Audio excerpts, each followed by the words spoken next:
오늘 토론자는 아까 소개를 못 드렸습니다만은 시간 관계상 그대로 호명과 소개만 하도록 하겠습니다. 박준기 박사님하고요, 인천대 임영원 교수님, 김태형 교수님, 그리고 이영훈 부장님 네 분을 모셨습니다.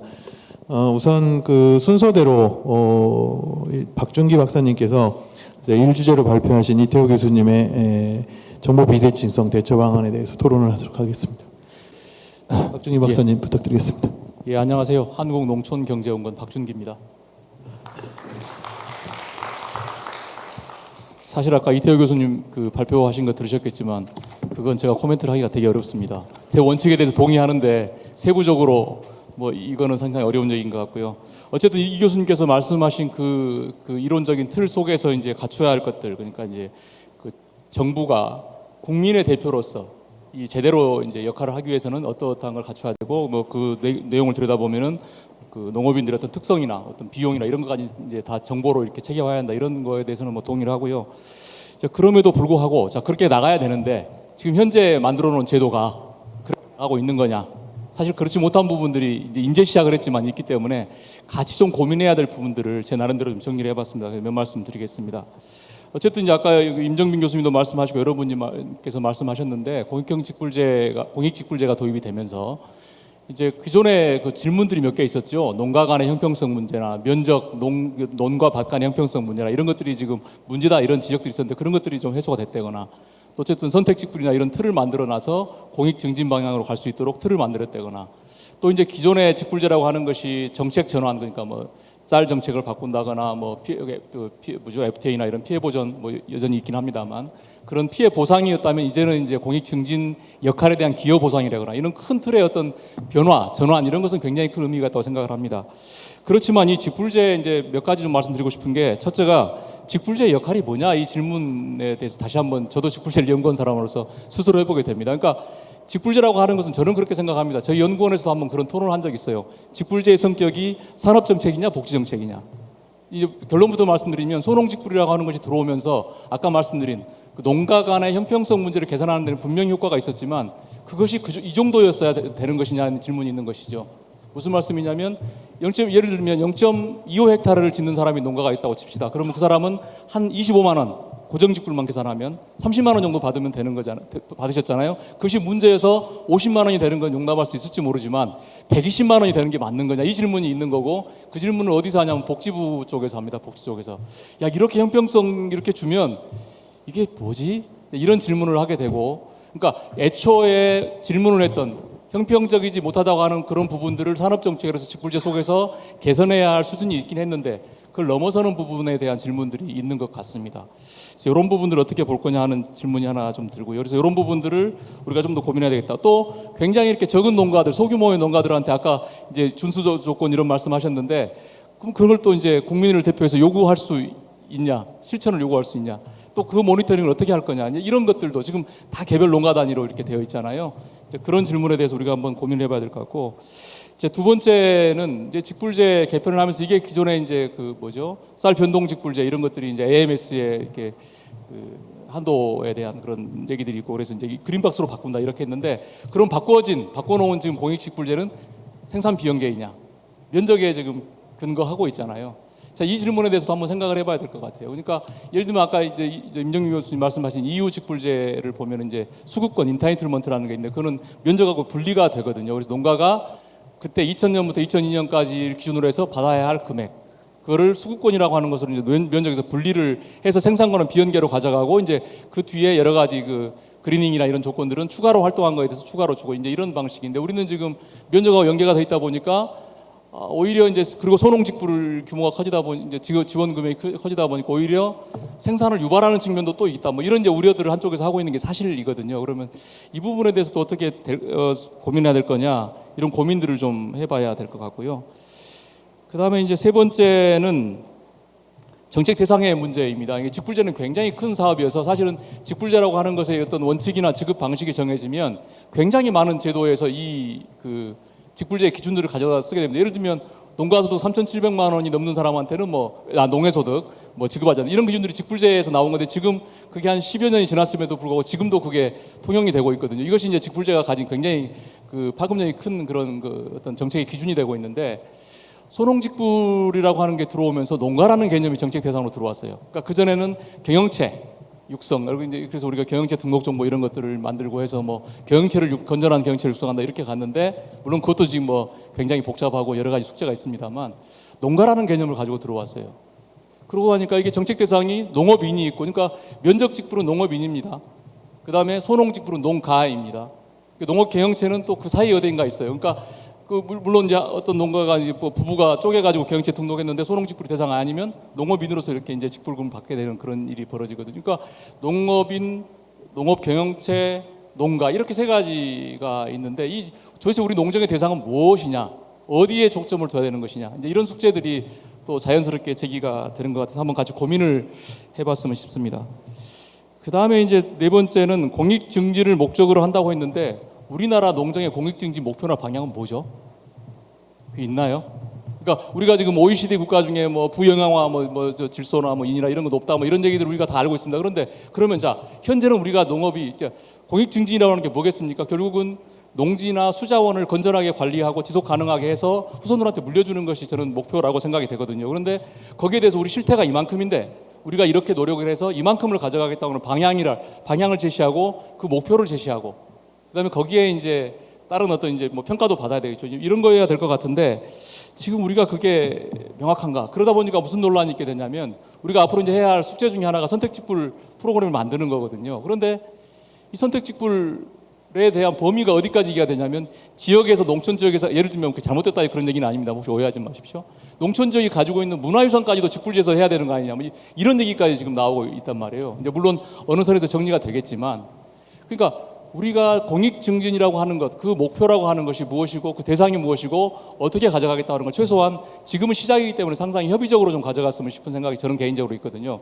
그리고 근데 그것이 명확하냐, 이 질문에 대해서 우리가 한번 좀 그 질문을 던져볼 필요가 있는 것 같고, 마지막으로는 아까 이제 누구죠? 김태균 교수님 말씀하셨는데, 지역 환경 플랜 이런 것이 필요하다고 말씀하셨는데, 공익직불제를 도입하는 과정에서 지자체의 위치는 어디였는가, 이 질문이 저는 좀 들었습니다. 그러니까 사실은 공익직불 이렇게 얘기할 때는 지역의 특성에 맞는 환경자원 보전 프로그램이 만들어지고 뭐 그것에서 지자체가 역할이 있고 이럴 거라고 기대를 하고, 그러면 지자체도 이렇게 같이 공조를 해서 뭔가 정책을 만들고 뭐 또 거기에 역할이 부여되고 이래야 되는데, 지금 전혀 따로 있거든요. 그러니까 이 부분은 사실 아까 이태 교수님 말씀하신 국민과 국가의 주인 대리인 문제가 있다면, 지금 여기 지자체하고 중앙정부 간에는 중앙정부와 지자체 간의 주인 대리인 문제가 사실 있는 거예요. 그러니까 중앙정부가 기획하고 돈 예산 가지고 있고 그거를 지자체가 시행하고, 물론 이제 농가론이라는 주체가 따로 있긴 합니다만,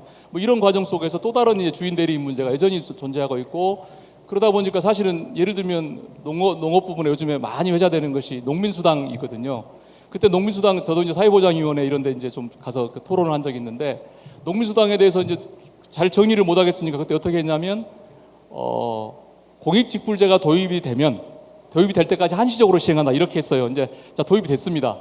근데 중앙정부는 아직 농민수당에 대해서는 잘 모르겠다, 이제 이렇게 되고 있는데, 이게 약간 결이 다르긴 합니다만, 예를 들면 이 지자체와 중앙정부 간의 어떤 관계, 특히 공익직불제와 관련해 가지고 어떻게 역할을 좀 가져가고, 또 지역의 특성에 맞는 프로그램을 이렇게 개발하려면 어떻게 해야 될 건가, 이런 거에 대해서 같이 공조하는 쪽에 좀 고민도 같이 해봐야 되는 것이 아닌가 싶어서 두서없이 한 5가지 말씀드렸습니다. 이상입니다.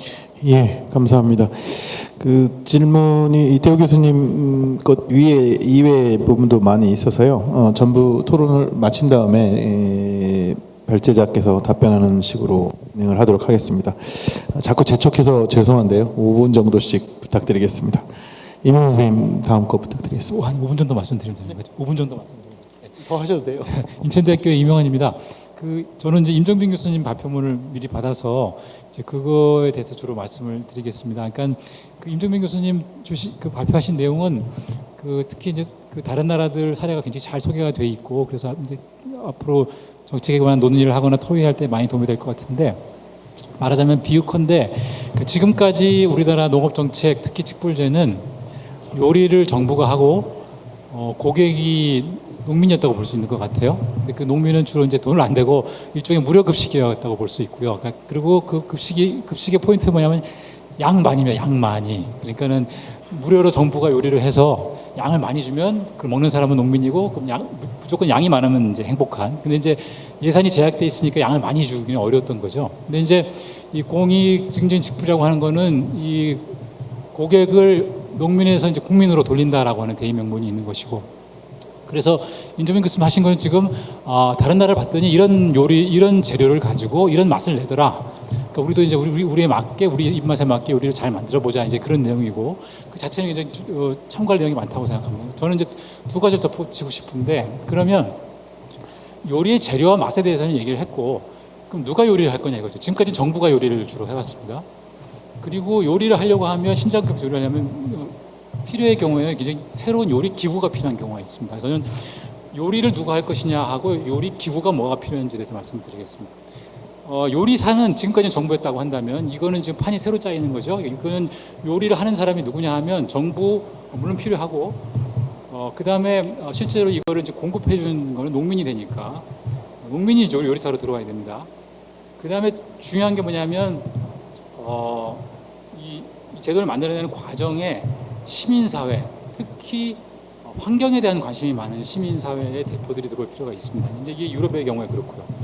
그러니까 지금까지 농업정책에서 별로 발언권이 없었던 시민사회, 그 다음에 받아먹는 쪽이었던 농민이 요리사로서 정책 입안하는 과정에 참여하고, 그리고 아까 지금 조금 전에 말씀하신 것처럼 지방정부 이런 사람들이 이제 요리사로서 등장을 해야 되는 거죠. 그래서 그거를 어떤 모습을 담아갈 거냐 하는 거를 김태균 교수님께서 아까 지역 환경 플랜 그렇게 말씀을 표현을 하신 것 같아요. 그래서 이 어떤 게 공익이고 어떻게 공익을 마련을 할 수 있고, 그거에 대해서는 어느 정도 단가를 주고 하는 것과 관련해서 그 관련된 주체에 있어서 정부 일변도에서 정부도 그 안에 농림부하고 기획재정부, 그 다음에 농민, 그 다음에 시민단체, 시민사회, 특히 환경적인 관심을 가진 사람들, 이렇게 등장할 필요가 있다고 생각이 됩니다. 그걸 어떻게 만드느냐가 굉장히 중요한 문제고요. 두 번째는 요리기구라는 측면에서 보면 이 다른 나라에서 좀 좋은 맛의 요리가 나온다고 하면 요리 재료도 중요하고 뭐 이런 것도 중요한데, 그게 제대로 되면 요리기구가 필요한 경우가 있습니다. 요리기구는 저는 예산제도라고 생각을 해요.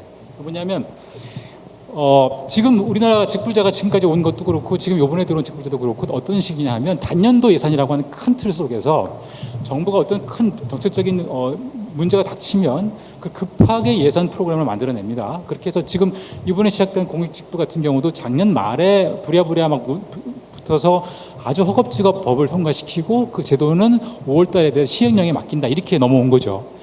그러니까는 이게 정책의 필요가 막 이렇게 압력이 막 쌓여오다가 폭발을 하면 단년도 예산 시스템 안에서 그걸 급하게 집어넣는 방식으로 지금까지 해왔습니다. 근데 지금 직불제도를 우리보다 먼저 한 유럽이나 아니면 스위스의 경우를 보면, 미국도 마찬가지고, 미국은 5년 단위의 팜빌, 그 다음에 EU의 경우에는 7년 단위의 농업을 포함한 모든 분야에 걸친 재정계획, 7년 단위죠. 그 다음에 스위스 같은 경우는 4년 단위로 농림부가 의회에다가 보고를 하고 그걸 입각해서 의회가 4년 단위 농업 예산에 큰 실링을 정해줍니다. 그러니까 이건 다 4년에서 5년, 7년 정도의 중기적인 재정 계획 안에서 농업 이 직불제 어떻게 끌고 갈 거고, 다른 농업 직불제는 대단히 예산이 많이 들어가는 제도이기 때문에 다른 분야에서 구조조정이 반드시 필요합니다. 이제 그런 과정을 말하자면 아까 말씀드린 요리사들이 다 같이 모여서 조정해 나가는 과정이 필요한 거죠. 그러니까 이거는 그런 측면에서 우리나라에서 이걸 이제 실행할 수 있는 기본적인 제도가 없는 건 아닙니다. 뭐냐면 두 가지를 말씀드릴 수 있는데, 하나는 우리나라 농업농촌식품산업기본법에 있는 농업농촌식품 발전 기본 계획을 세우게 돼 있습니다. 5년 단위로 세우게 돼 있습니다. 5년에 한 번씩 세우게 돼 있고, 이제 그게 지금 우리나라 정치 사이클에 보면 대통령이 집권한 첫 해, 두 번째 계획을 세우도록 되어 있습니다. 그리고 그거를 이제 세우는 과정에서 농림부하고 농경련이 굉장히 노력을 많이 집어넣어서 굉장히 좋은 보고서를 만들어내죠. 근데 그 보고서를 보면 그 안에 재정에 관한 게 없습니다. 그 법적으로는 재원 조달 방향을 그 계획 안에 넣도록 되어 있는데, 실제로는 그 계획서를 읽어보시면, 농발 계획을 보시면 재정에 관한 게 딱 한 페이지가 나오고 거기에 어떤 구체적인 숫자도 들어있지 않습니다. 그러니까 이거를 말하자면 법적 근거가 필요하면 법적 조항도 넣어서 앞으로 5년 동안 농업 계획을 농업 정책 어떻게 끌고 나가는데, 그거의 큰 분야별로 예산을 이런 식으로 배분해 나간다고 하는 걸 할 필요가 있고요. 첫 번째 기본 농발 계획입니다. 두 번째, 매년마다 하는 기획재정부가 매년 하는 국가재정 운영 계획이라고 하는 게 있습니다. 이거는 현재 올해와 그다음 내년도 예산과 앞으로 3년 이렇게 해서 5년 동안의 재정 계획을 어떻게 끌고 가겠다고 하는 숫자를 제시하게 돼 있습니다. 근데 이 숫자를 제시하는 게 있어서 제가 보기에는 기획재정부하고 농림부가 지금까지 책임을 방기해온 측면이 있습니다. 그 보고서를 보시면. 왜냐하면 이 제도는 노무현 대통령 때 처음 들어왔는데 이 국가적 운영 계획 노무현 대통령 때 시절의 이 계획서를 보시면 앞으로 향후 내년도 예산 그 다음 해에 오는 3년에 걸쳐서 농업 예산을 크게 나눴을 때 예를 들어서 뭐 소득 지지 그다음에 무슨 유통 기반 이렇게 했을 때 거기에 크게 숫자를 몇 조씩 쓰겠다고 한 숫자가 들어 있었어요. 근데 이게 정권이 바뀌면서 이명박 박근혜 정부 동안에 그 숫자가 다 빠집니다. 다 빠지고 그냥 농림 분야, 산림 분야, 그다음에 무슨 농촌진흥 분야 뭐 이렇게 됩니다. 그래서 지금 부처의 조직에 따라서 그냥 숫자를 갖다 집어넣는 식으로 바뀐 거죠. 즉 정책의 목표에 따른 재원 배분에 관한 얘기가 다 없어졌던 겁니다. 지난 9년 동안. 그리고 이 체제가 문재인 정부 들어선 다음에도 바뀌지가 않았어요. 그래서 제가 보기에는 이거를 다시 말하자면 노무현 대통령처럼 돌릴 필요가 있습니다. 그래서 적어도 지금 정부가 제시하고 있는 성과계획서상 4개의 전략 목표가 있는데 그 전략 목표가 소득 안전망, 그다음에 농식품의 기반, 그다음에 식품 농촌 이렇게 돼 있습니다. 이 4개의 안전 분야 이 전략 목표 단위로 3년 때는 4년 정도의 큰 예산의 큰 틀을 거기다 집어넣을 필요가 있는 거죠. 근데 그 과정의 선행 단계는 아까 말씀드린 농발 계획이 되겠습니다. 그래서 농발 계획에서 5년 단위로 여러 주체들 참여시켜서 농업의 큰 방향, 정책의 큰 방향, 그다음에 재정을 어떻게 크게 배분을 한다는 걸 발표를 5년 단위로 하고, 그다음에 매년 하게 돼 있는 이 중기재정 계획에서 그거를 이제 조정해 나가는 시스템을 만들 필요가 있다고 생각이 됩니다. 그리고 마지막으로는 국회에 농림부가 매년 내는 성과계획서가 있는데 그 성과계획서에 보면 14개의 전략 목표가 있고 전략 목표별로 4개 내지 5개의 프로그램이 있습니다. 그리고 그 프로그램 밑에 단위 사업이라고 해서 120개 정도의 농림부가 하는 사업들이 들어있죠. 근데 지금까지 농림부도 그렇고 기획재정부도 그렇고 포커스는 다 어디 있었느냐 하면 4개의 전략 목표도 아니고 16개의 프로그램도 아니고 120개 또는 그 밑에 있는 200몇 개의 세부 산업이나 단위 사업 쪽에 다 포커스가 가 있었어요. 그래서 거기서 얼마만큼 성과 목표가 달성되느냐에 초점을 두고 있었는데 임준빈 교수님 말씀하신 것처럼 직불제가 들어오면서 공익직불이 들어오면서 그게 국민들이 정말 원하고 의미 있다고 생각하는 걸 달성하느냐 보려고 하면 그거의 평가의 수준이 120개의 단위 사업이 아니라 16개의 프로그램으로 올라올 필요가 있습니다. 그리고 이제 그거를 지금 기획재정부가 하고 있어요. 농림부랑 같이 하고 있는데 그 체제를 잘 만들어내는 건 저는 굉장히 중요하다고 생각합니다. 그렇게 해서 국민들과 예산 당국이 농림부가 돈을 써가지고 16개 또는 4개의 아주 상위 수준의 목표에서 목표를 어떻게 달성하고 있냐를 점검하고 거기에 비추어서 이 공익직불제를 말하자면 정기적으로 평가하고 바꿔나가는 시스템을 바꿀 필요가 있다고 생각합니다. 고맙습니다. 예, 자장 코멘트는 생략하고요. 바로 김태현 교수님 부탁드리겠습니다. 안녕하세요. 당국대 김태현입니다. 앞에 두 분이 워낙 큰 얘기를 빨리 말씀하셔서 정신없으실 것 같은데, 네, 저는 상대적으로 그 김태현 교수님이 아주 구체적인 그 연구를 발표해 주셔서 저는 조금 명확하게 말씀을 드릴 수 있을 것 같습니다. 그 김태현 교수님이 3가지를 말씀하셨으니까 저도 거기에 맞춰서 3가지를 말씀을 드리겠습니다. 사실 요 3가지의 연구에 대해서 저희 연구를 언급을 하셨는데 저희 연구는 사실 그 이명훈 교수님하고 같이 했던 연구고 저희는 4가지로 사실은 했었습니다. 4가지는 뭐 편익 확실성, 국민 공감성, 농가 적응성, 실행 가능성 이렇게 4가지로 했는데 작년에 그 중간에 그 다른 어떤 심포지엄에서 발표를 하는 과정에서 하나를 빼고 3가지를 했었는데 이제 그것을 인용을 하신 것 같습니다.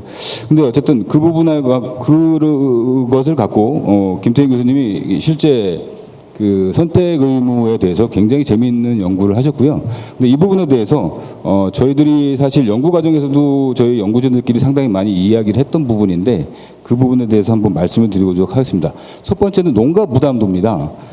사실 공익형 직불금은 농가가 부담을 하는 거에 대한 대가로 어떤 보상을 지급을 하는 겁니다. 그렇기 때문에 농가 부담도를 과도하게 과도하게 고려를 하게 되면 뭔가 농민들한테 바이어스가 생길 가능성이 있습니다.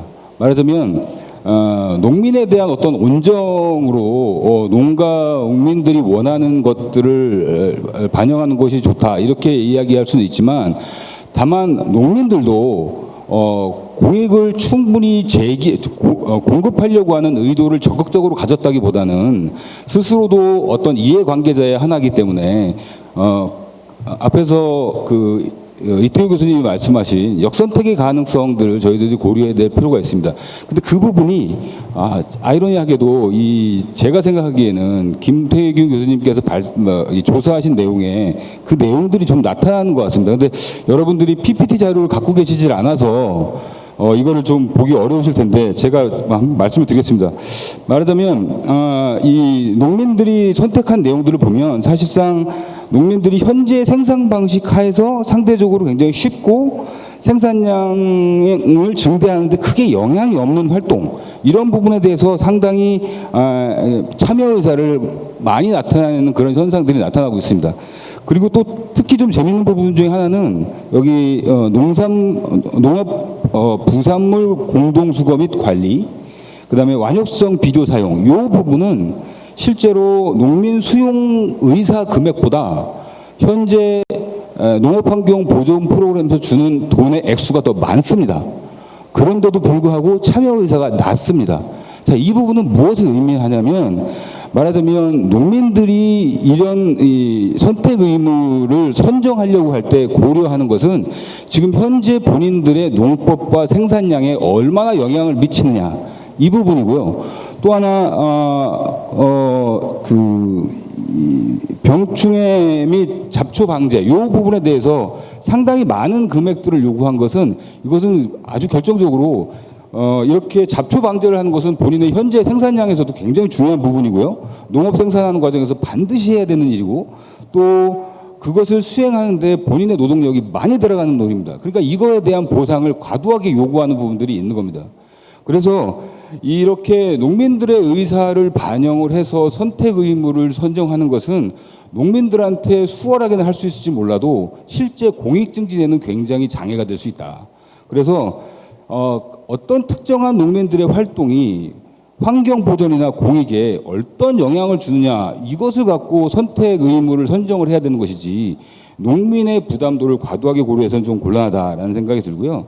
실제로 농민들은 이런 것들을 선정할 때 단순히 부담도, 이것보다는 부담도에 포함이 될 수도 있겠네요. 말하자면 이제 농법 변경에 대한 불확실성, 이것이 내 생산에 얼마나 영향을 미칠까, 이거에 대한 불확실성이 훨씬 더 크다고 생각이 듭니다. 그래서 그런 부분들을 좀 고려할 필요가 있고, 그래서 외국에서 이런 지급 단가를 고려할 때 농민의 수용 의사 금액 이런 것이 아니고 실제로 활동에 따른 소득 감소분, 실제 투여되는 비용, 그리고 그 활동을 장려하기 위해 투여가 되는 인센티브, 이 세 가지를 중심으로 지급 단가를 결정하는 것이 세계적인 기준이니까 이런 부분들을 좀 살펴볼 필요가 있고요. 또 하나, 공익활동에서 선택 의무를 다양하게 부과하는 것은 그중에 농민들이 원하는 것을 선택하게 하는 것입니다. 이거 농민들한테 강제로 뭘 하라고 하는 것이 아니고, 그렇게 해서 만약에 농민들이 선택하지 않으려고 하는 부분에 대해서는 우리가 지급 단가를 높여주면 농민들이 그 부분에 대해서 선택을 하려고 하겠죠. 근데 이게 직불제입니다. 말하자면 정부가 정책 목적을 달성할 때 그 정책 목적을 달성할 수 있는 농민의 행위를 직접적으로 아주 명확하게 타겟할 수 있는 정책이 직불제라는 것이죠. 그래서 이런 부분들을 잘 감안을 해서 할 필요가 있다는 말씀을 드리고 싶고요. 실행 가능성하고 관련해서 지역 거버넌스, 그다음에 지역 환경 계획 이런 거 말씀하셨는데 다 동의합니다.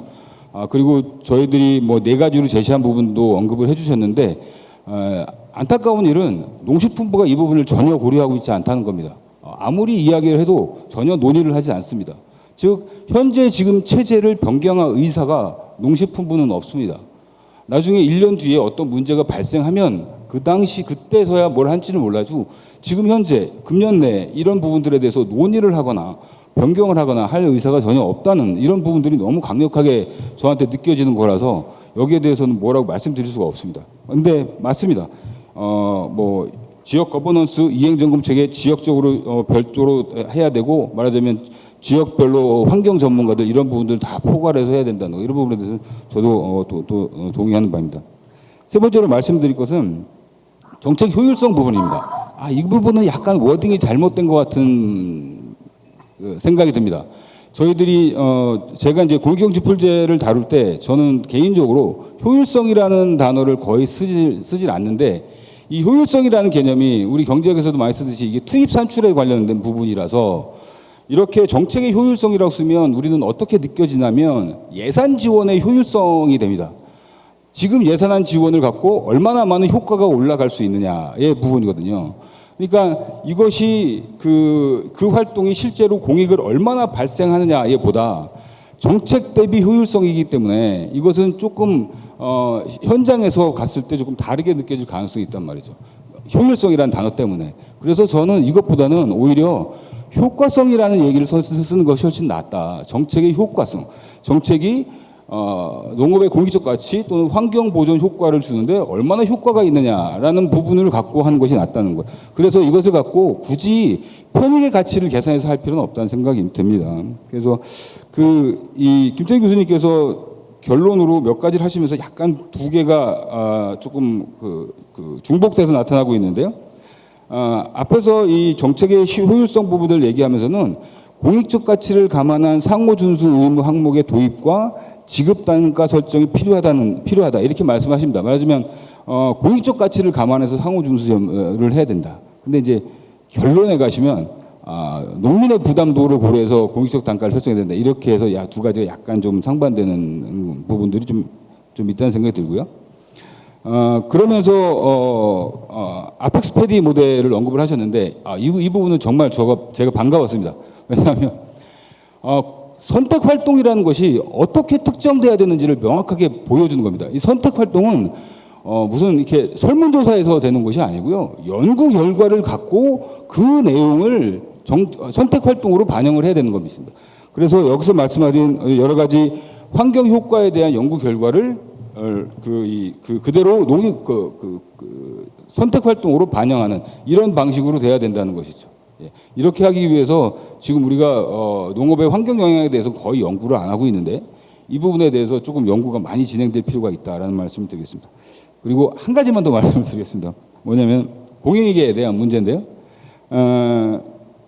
사실 선택형 직불이라는 것은 농민한테 특정하게 어떤 활동을 하라고 지시를 하는 겁니다. 그래서 그 지시에 따르는 거에 대해서 직불금을 주는 것이죠. 그런데 우리나라가 앞에서 이제 뭐 유도열 교수님도 보여주셨는데 총 6가지 정도의 이 공익을 제시하고 있는데 나머지는 다 인정하겠습니다. 말하자면 뭐 토양 유실, 생태계 보존, 전통 문화 이것을 하기 위해서 농민한테 특정하게 어떤 활동을 하라고 할 수 있습니다. 그런데 하나는 정말 이상합니다. 저는 계속 이런 자리가 있을 때마다 말씀을 드리는데 식량의 안정적 공급을 하기 위해서 농민한테 뭘 하라는 겁니까? 그냥 생산하라는 거죠. 그냥 생산을 하는 거에서 나타나는 공공재 공급 기능 또는 환경 보존 효과를 우리가 공익이라고 말을 하는데 그냥 생산을 하는 것을 공익이라고 해버리면 농민한테 그냥 생산 열심히 하라 이것밖에 안 되지 않습니까? 이게 무슨 정책이 특별하게 공익을 지향하는 거라고 얘기할 수 있을까요? 그런데 우리 법 체계에서 보면 참 아이러니하게도 이 법에 이번에 공익형 직불제도도 마찬가지입니다. 식량의 안정적 공급을 위해서 식량의 안정적 공급이라는 공익을 하기 위해서 농민한테 무엇을 하라는 얘기가 전혀 없습니다. 법안 자체. 그리고 사실은 식량 안보, 식량의 안정적 공급 이거는 정부의 기능이지 이게 어떻게 농민 개개인의 역할이 됐는지 저는 사실 잘 이해가 안 갑니다.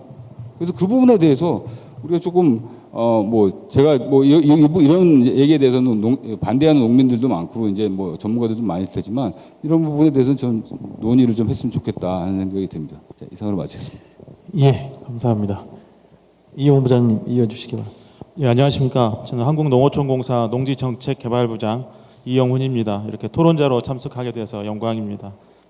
저는 유도열 교수님께서 발표하신 농업 농촌의 공익적 가치 제고를 위한 공기업의 역할에 대해서 토론을 하겠습니다.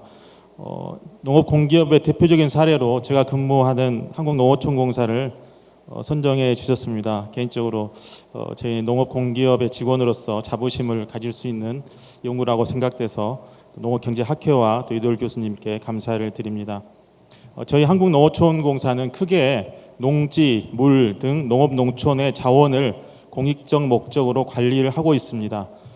특히 공공재라고 할 수 있는 농지의 생애주기 전반에 대해서 사업을 시행하고 있습니다. 농지 생애주기는 농지의 조성, 정비, 이용, 재정비, 소멸, 전용이라고 할 수 있겠죠. 이런 것들이 생애주기가 되겠습니다. 그래서 간척이나 매립 등을 통해서 새로운 농지를 조성하고 또 경지정리나 또 용수, 농업용수죠. 그런 수자원 연결해서 이것들을 통해서 편리하게 용농할 수 있도록 우량농지로 정비하며 또 우량농지로 정비된 농지를 정책 대상인 청년창업농이나 2030 같은 농업인들에게 매도 또는 공공임대로 지원하는 농지은행 사업을 시행하고 또 농지를 이용하는 농업인의 수요에 맞게 또 농지 보명화 사업, 또 노지 스마트 농업단지 등으로 해서 농지를 재정비하고 또 농업인의 정주 여건 마련 등으로 해서 농지를 주거용지 등으로 전용하여 쾌적하고 살기 좋은 농촌으로 개발하고 있습니다. 발제와 관련해서 한 가지 이제 말씀드리고 싶은 것은 이제 공익적 기능에 대해서 농업농축 및 식품산업기본법 제3조 9호에 있는 6가지를 들어서 이제 분석해주고 계신데요. 이제 그 외에 다원적 기능 아까 이제 나온 얘기 중에는 이제 수질 정화나 대기 정화 이런 다원적 기능 이야기도 다른 분의 이제 발제에 있었던 것 같은데요. 그런 것들이나 또는 이제 사회적 가치의 부분도 있습니다. 좀 전에 이제 우리 김태현 교수님께서 식량의 안정적 공급이라고 하셨는데요. 사실 사회적 가치, 그러니까 공익이 이제 사회 구성원의 전체 이익이라고 본다면 그것을 안전한 식량의 안정적 공급, 안전이란 개념이 들어가면 그게 또 하나의 공익이 됩니다. 그래서 사실 사회적 가치는 이제 인권, 안전, 노동, 일자리, 건강복지, 취약계층 지원, 상생협력, 지역경제, 공동체 복원, 이런 것들이 다양한 것들이 요즘 이제 논의가 되고 있는데요. 이런 것들도 추가적으로 지금에 있는 가치들에 포함을 시키면 더 넓게 해석할 수 있지 않은가 싶습니다. 앞으로 이제 이 그 연구를 통해서 저희 한국농어촌공사가 농업농촌의 공익적 가치 제고에 기여한 역할을 좀 많이 분석해 주시면 감사하겠습니다.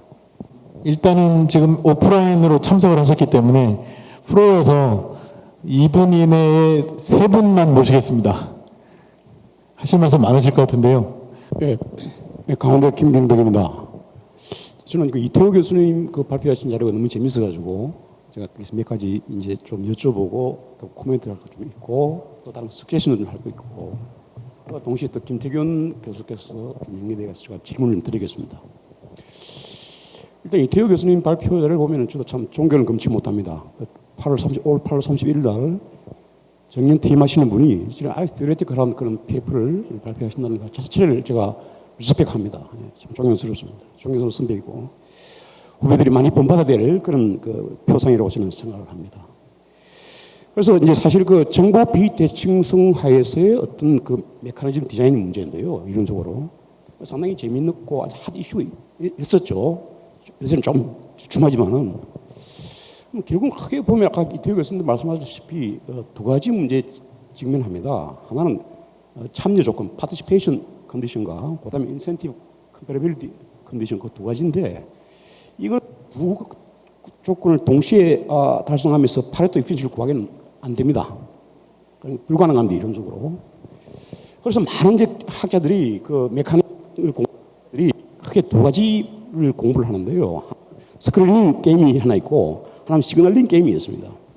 스크리닝 게임이라는 것은 뭐냐니까 이제 프린시팔이 어떤 메커니즘을 주가지고 골라내는 겁니다.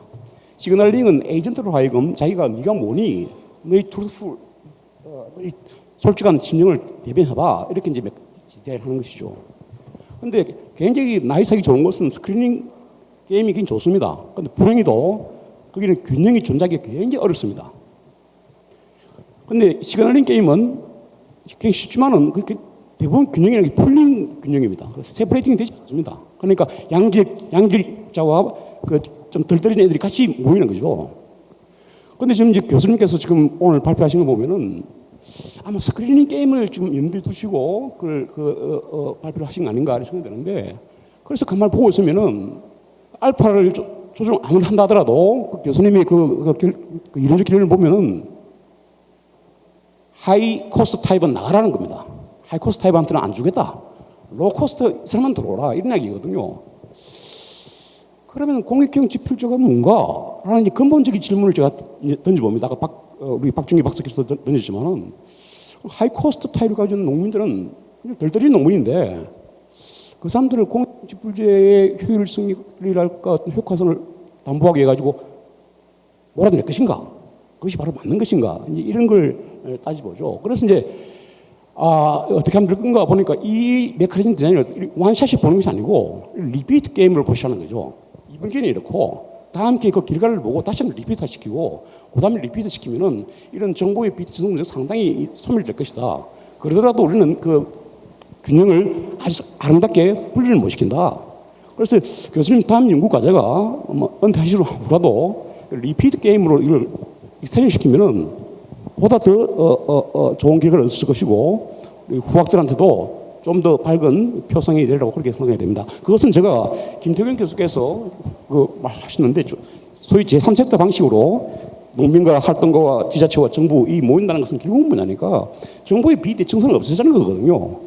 거기서 보면은 그러면서 거기 또 완샷이 안 됩니다. 계속 한 번 더 하고 그 다음 기회에 또 한 수정에 한 번 더 하고 리피트하게 되다 보면은 어느 방향으로 수렴할 겁니다. 그래서 이제 조금 더 다이내믹하게 가게 되면 조금 더 재미나는 페이퍼로서 완성되지 않을까 그렇게 생각을 합니다. 그리고 하나 사족을 달면은 역선택이 아닙니다. 역선택이라는 그 어드버스 셀렉션이라는 것은 그 개념이 아니고 그건 교수님께서 폴딩의 킬리브림이에요. 어드버스 셀렉션이라는 것은 어떤 사람이 프린시팔이 요구하는 사람을 오라가는데 요구하는 사람 안 오고 계속 다른 애들이 들어올 때 그걸 어드버스 셀렉션이라고 하죠. 그래서 용어 선택이 조금 주의를 해주시면 고맙겠다. 그런 대로 제가 마치겠습니다. 예, 그 세 분에서 두 분으로 줄이겠습니다. 마지막 한 분 부탁드리겠습니다. 농촌경제연구원의 김태곤입니다. 공익형 직불제 올해 처음에 스타트를 하고 있습니다만 이제 이게 정책 효과를 좀 높이고 그다음에 이제 예상되는 부작용을 줄이는 그 대안이 이제 김태균 교수님이 발표하신 내용 중에서 이제 지역 환경 플랜 굉장히 이제 중요한 의미가 있다는 생각이 드는데 그죠? 지역 환경 플랜에 이제 어떤 내용을 포함할 것인가 이걸 좀 구체적으로 한번 생각해 볼 필요가 있는데 일본에서 현재 실시하고 있는 이제 공익형 직불제 중에서 그죠? 경영 안정형하고 이제 공익형은 조금 이렇게 구분이 되는데 우리가 이제 공익적 기능, 다원적 기능을 발휘하는 대상이 뭐냐 그랬을 때 그죠? 농지만은 아니에요 보면은 농지를 비롯해 가지고 수리시설, 수로, 농로, 그 다음에 마을, 이런 게 이제 종합적으로 하나의 지역적인 공간 내에서 예를 들면은 이제 공익적 기능을 발휘하는데, 그죠? 이 공익적 기능을 발휘하는 대상을 해가지고 여기서 그러니까는 발휘하는 주체가 예를 들면 또 누구냐 이렇게 봤을 때 이제 농업인만은 아니다. 예를 들면은 그죠? 경관을 갖다가 이렇게 이제 형성한다거나 환경 보존 활동을 한다거나 이랬을 때 그죠? 농업인을 비롯해 가지고 지역 주민 예를 들면 이제 비농업인이에요 보면 심지어 예를 들면은 이제 자원봉사 활동을 하는데 도시 주민도 될 수 있고 전문가도 될 수 있고 그러는데 그죠? 그런 사람들이 예를 들면 이제 직불제 대상이 될 수 있다. 이렇게.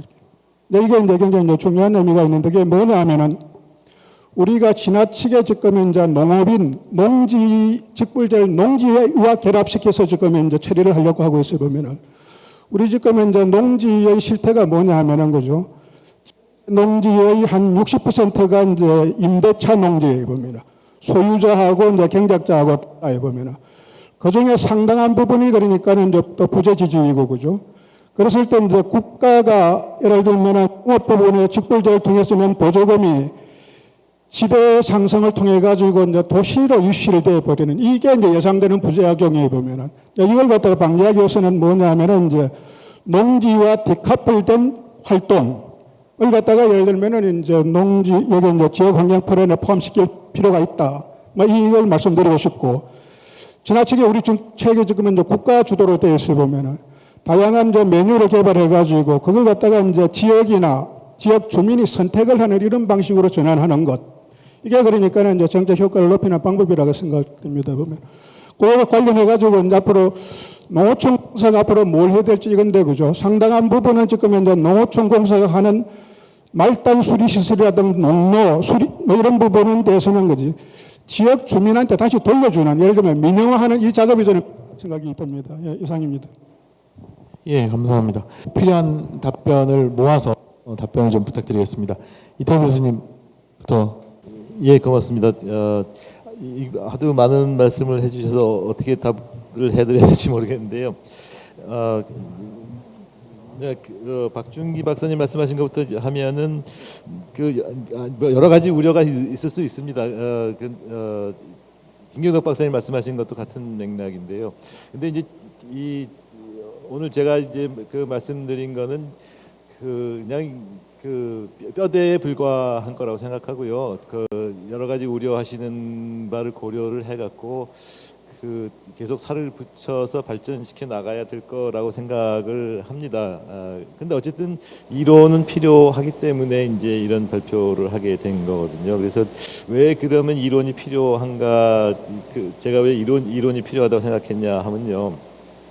사실은 여태까지 정책은 정부 정책은 시장을 왜곡시키는 데서 이제 효과를 얻어온 거거든요. 근데 이제 공익형 직불제는 시장 왜곡을 최소화시키는 정책인데 시장 왜곡을 최소화시킨다는 말은 정부 정책에 아무런 효과도 볼 수 없다는 얘기하고 비슷한 얘기라고 생각이 됩니다. 근데 이제 그 시장에서는 시장이 저는 제가 이제 메커니즘 디자인 말씀을 드렸지만 시장이 가장 훌륭한 메커니즘이고 그 시장에서는 누구든지 다 자기 정보를 공개하지 않을 수 없고 그래서 정보의 비대칭성도 없고 그런 훌륭한 메커니즘인데 그걸 정부가 대체하는 메커니즘을 어떻게 하면 만들 수 있는가 비슷한 이론이 있겠는가 하는 생각을 이제 하게 돼서 이제 이런 생각을 하게 된 거고요. 그렇다면 정부가 메커니즘을 디자인해야 되면 최소한 어떤 변수가 필요한지 정부가 알아야 될 거 아니에요. 근데 어떤 변수가 필요하고 어떤 변수가 안 필요하다기보다 덜 필요한가 하는 것은 이론이 있어야지 판단이 된다고 생각을 하고요. 그래서 이제 제가 말씀드린 알파라든지 세타라든지 이런 것들이 최소한 정부가 알아야 된다는 말씀을 드리고 싶었고요. 그다음에 어떤 변수를 조절을 해야 된다. 어떤 변수 조절을 해야 되는지 시장에서는 보이지 않는 손에 자동적으로 조절이 되지만 정부는 어떤 변수를 조절해야 되는지 모르잖아요. 그래서 어떤 변수를 알아야 되고 관찰해야 되고 조절해야 되는가를 알려줘야 된다고 생각을 했고요. 또 이론이 없으면 정책이라는 게 이론 없는 정책이 정치가 되는 거를 너무 많이 봤거든요. 그래서 이 정책이 정치가 안 되려면 그래도 최소한의 이론은 있어야 되겠다 그런 생각을 해봤습니다. 뭐 이상입니다. 네. 예, 임정민 교수님 주세요. 예, 시간이 많이 갔기 때문에 저는 우리 이명훈 교수님이 코멘터로서 주신 거와 관련돼서 말씀을 드리겠습니다. 우선은 저는 기본적으로 요번에 2조 4천억으로 저희가 공익직불제가 됐잖아요. 이거에 대해서 우리 농업계가 굉장히 조심해야 될 거는 아마도 재정부처나 중앙언론이나 이런 데서는 이거로 끝이다 이럴 가능성이 큽니다. 그렇기 때문에 저희가 지금 굉장히 절치부심을 해야 될 것 같고요. 그런 측면에서 우리 이명훈 교수님이 말씀하신 누가 요리를 할 거냐, 저는 전적으로 동감. 지금까지는 중앙정부 주도의 획일적 농정이었죠. 아까 경관직불이나 친환경 직불도 아실 거예요. 경관직불이 경관작물 심으면 헥타당 300만 원 주고 이런 거 아니에요? 중경관작물은 200만 원인가 150.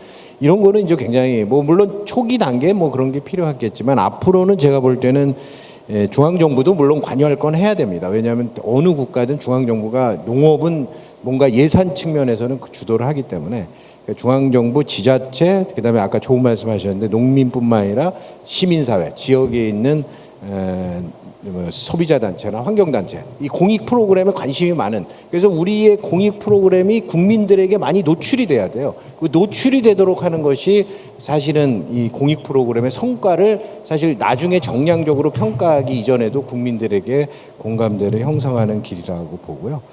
그다음에 어떤 요리기구, 이거 좋으신 얘기입니다. 예산입니다. 예산인데요. 어차피 돈이 들어가는 거예요. 농업농촌은 돈이 많이 들어가잖아요. 근데 요거를 지금까지 저도 이거를 굉장히 많이 얘기를 했는데 단년도 예산주의예요.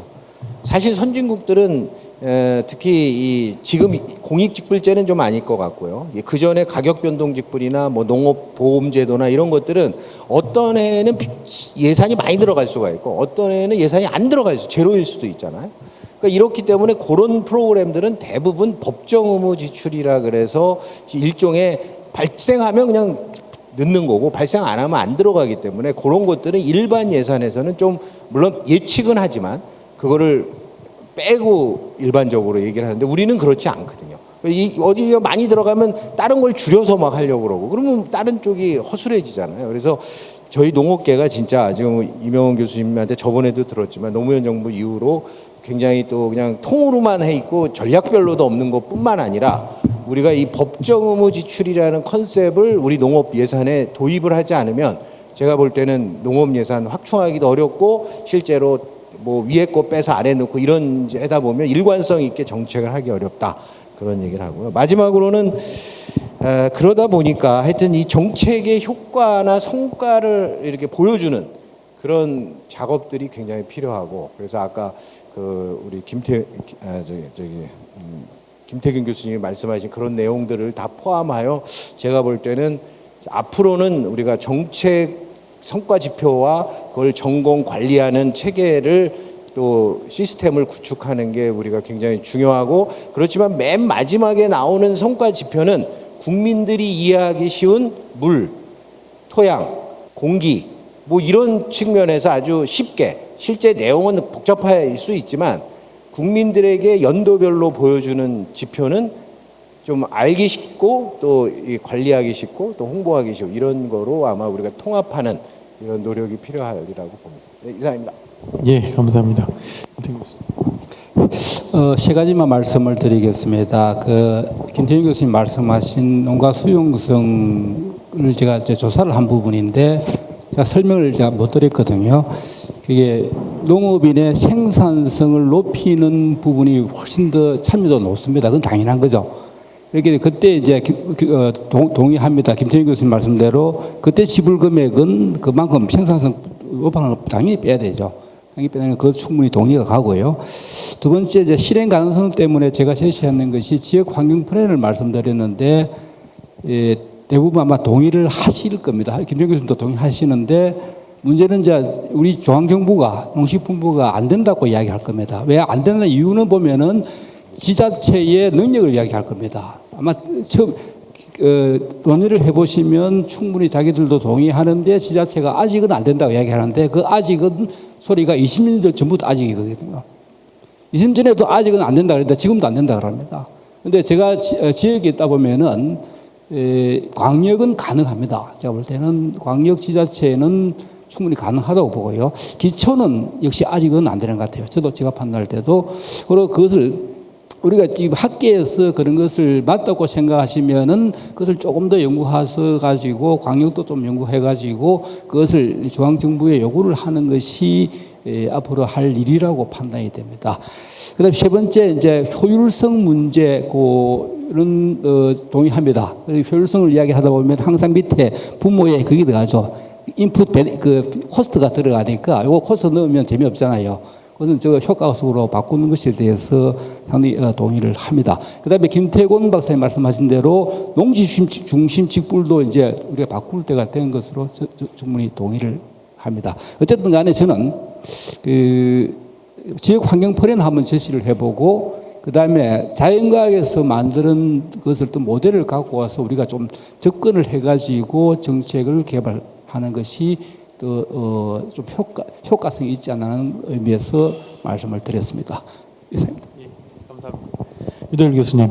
예, 저는 뭐 크게 말씀드릴 건 없고 여태까지 공기업의 순기능에 대해서는 그렇게 많이 조망받아온 것 같지가 않는 것 같습니다. 그래서 이번 연구를 통해서 좀 그런 쪽을 강조하고 싶고, 하나 또 이영훈 관장님께서 말씀하신 사회적 가치랑 요즘 마침 이제 학회 주제가 사회적 농업이긴 한데 이 사회적 농업과 사회적 가치와 공익적 가치가 좀 혼용되는 경향이 있더라고요. 그래서 그걸 좀 구분해서 공익적 가치와 물론 이제 광범위하게는 혼용되어 쓰이지만 이걸 좀 정리해서 구분하는 것도 좀 같이 연구할 때 필요하겠다 이렇게 생각하고 있습니다.